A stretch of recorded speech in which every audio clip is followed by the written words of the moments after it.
व्याख्याएं साहित्य में मौजूद हैं, जिनमें सरीसृप और एवियन विशेषताओं के विभिन्न स्तरों का पुनर्निर्माण किया गया है, लेकिन सभी चित्रण उल्लेखनीय रूप से पक्षी की तरह हैं। डायनासोर फैमिली ट्री में पक्षी कहाँ घोंसला बनाते हैं? पक्षी डायनासोर से विकसित हुए और इसलिए डायनासोर हैं, उसी तरह जैसे मनुष्य एक प्रकार का स्तनपायी है। चित्र 1। पक्षी थेरोपोड डायनासोर के भीतर घोंसला बनाते हैं, जो ज्यादातर मांसाहारी प्रजातियों का प्रमुख उपसमूह है, जिसमें विशालकाय टायरानोसोरस और एलोसोरस शामिल हैं, लेकिन छोटी और स्पष्ट रूप से बहुत अधिक पक्षी जैसी प्रजातियां जैसे वेलोसिरैप्टर, डेइनोनिचस और ट्रूओन 21-22 भी शामिल हैं। पक्षी अधिक विशिष्ट थेरोपोड उपसमूहों के एक नेस्टेड समूह के सदस्य हैं, कोइलरोसोरिया, मनीराप्टोरा और परवेस। चित्र 1। उनके सबसे करीबी रिश्तेदार ज्यादातर छोटे शरीर वाले, पंख वाले, बड़े मस्तिष्क वाले ड्रोमेओसोरिड्स और ट्रूडोंटिड्स हैं, जिनका उदाहरण प्रसिद्ध वेलोसिरैप्टर 23 है। हालांकि पैरावियन पक्षी, ड्रोमेओसोरिड्स और ट्रूडोंटिड्स के बीच सटीक संबंध निश्चित हैं और अक्सर रूपात्मक लक्षणों के आधार पर प्रतिस्पर्धी फाइलोजेनेटिक विश्लेषणों के बीच भिन्न होते हैं, क्योंकि जैसे जैसे अधिक जीवाश्म पाए जाते हैं, यह स्पष्ट होता जा रहा है कि शुरुआती पक्षी शारीरिक रूप से आदिम ड्रोमेओसोरिड्स के समान थे और ट्रूडोंटिड्स, इसलिए उन्हें अलग करना मुश्किल है। इस प्रकार इस बारे में वर्तमान बहस चल रही है कि क्या ड्रोमेओसोरिड्स और ट्रूडोंटिड्स करीबी पक्षी रिश्तेदारों का अपना समूह बनाते हैं, या क्या उनमें से एक अन्य 2-5-24 की तुलना में पक्षियों से अधिक निकटता से संबंधित है।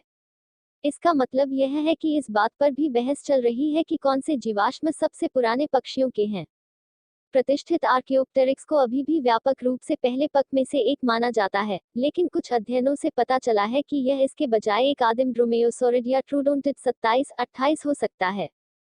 अतिरिक्त अध्ययनों में यह भी पाया गया है कि अन्य छोटे पंख वाले थेरोपोड, जैसे कि एंचियोनिस और जियाओटिगिया, सबसे पुराने पक्षी 24-26 थे, जो आर्कियोप्टेरिक्स की तुलना में अधिक आदिम थे। इस बात पर भी बहस चल रही है कि क्या विचित्र, गौरैया से लेकर कबूतर के आकार के, लंबी अंगुलियों वाले स्केनोसोरियोप्टेरिगिड्स बेसल अधिकांश पक्षी हैं या गैर पक्षी मनीराप्टोरन। ये बहस संभवतः जारी रहेगी, लेकिन वैकल्पिक उत्तर दो महत्वपूर्ण बिंदुओं को नहीं बदलते हैं। सबसे पहले कि पक्षी पहली बार मध्य उत्तर जुरासिक के दौरान जीवाश्म रिकॉर्ड में दिखाई देते हैं, लगभग 165-150 मिलियन वर्ष पहले आर्कियोप्टेरिक्स, जियाओटिगिया, एंचियोनिस का युग और करीबी ड्रोमेओसोरिड और ट्रूडोंटिड रिश्तेदार। और दूसरी बात कि सबसे पुराने पक्षी और उनके निकटतम रिश्तेदार छोटे, लगभग मुर्गे के आकार के, हल्के वजन वाले, लंबे भुजाओं वाले, पंख वाले और पंख वाले जानवर थे। चित्र 4-1b। तथ्य यह है कि वैज्ञानिकों को शुरुआती पक्षियों को उनके निकटतम डायनासोर रिश्तेदारों से अलग करने में कठिनाई हो रही है। यह दर्शाता है कि कुछ गैर पक्षी डायनासोर कितने पक्षी जैसे थे। चित्र 3 और गैर पक्षी डायनासोर और पक्षियों के बीच। आकृति 1। पक्षियों का सारांश। फाइलोजेनी, वंशावली वृक्ष। फाइलोजेनी से पता चलता है कि पक्षी बड़े कशेरुक परिवार के पेड़ में कहाँ फिट होते हैं और शुरुआती पक्षियों और उनके निकटतम डायनासोरियन रिश्तेदारों के रिश्ते। 2 और उसमें उद्धृत अन्य अध्ययनों के आधार पर टाइम स्केल मान लाखों वर्षों में है। मोटी लाल रेखा क्षुद्रग्रह प्रभाव दाईं ओर आग के गोले द्वारा चिन्हित के कारण क्रेटेशियस पैलियोजीन सीमा पर बड़े पैमाने पर विलुप्त होने को दर्शाती है। तीर उन वंशों को दर्शाते हैं जो विलुप्त होने से बच गए। वृत्त समय में किसी विशेष बिंदु से ज्ञात प्रजातियों का प्रतिनिधित्व करते हैं। शाखाओं की मोटी रेखा वाले खंड प्रत्यक्ष जीवाश्म साक्ष्य दर्शाते हैं और पतली रेखाएं फाइलोजेनेटिक भूत वंशावली द्वारा निहित स्थायी वितरण हैं। CZ अंत क्रेटेशियस विलुप्त होने के बाद सेनोजोइक अंतराल। आकृति के निचले हिस्से में सिल्हूट की संरचनात्मक विशेषताएं लगभग उसी स्थान पर चित्रित की गई हैं जहां वे फाइलोजेनी पर विकसित होती हैं। छवि के शीर्ष पर प्रजाति सिल्हूट philopac.org से हैं और बाएं से दाएं द्वारा डिजाइन किए गए हैं। Nobu Tamura, Annie Claire Fabric T, Michael Keesey, Steven Traver, Andrew A Farke, Matthew Wedel, Stephen O'Connor T, Michael Keesey, Brad McFeeters T, Michael Keesey, Scott Hartman T, Michael Keesey, Scott Hartman, Matt Martyniuk, Nobu Tamura T, Michael Keesey, Matt Martyniuk, J Harris T, Michael Keesey, Scott Hartman द्वारा द्विपाद आसन। Silhouette पक्षियों की उत्पत्ति अब जीवन के इतिहास में सबसे अच्छी तरह से समझे जाने वाले प्रमुख परिवर्तनों में से एक है।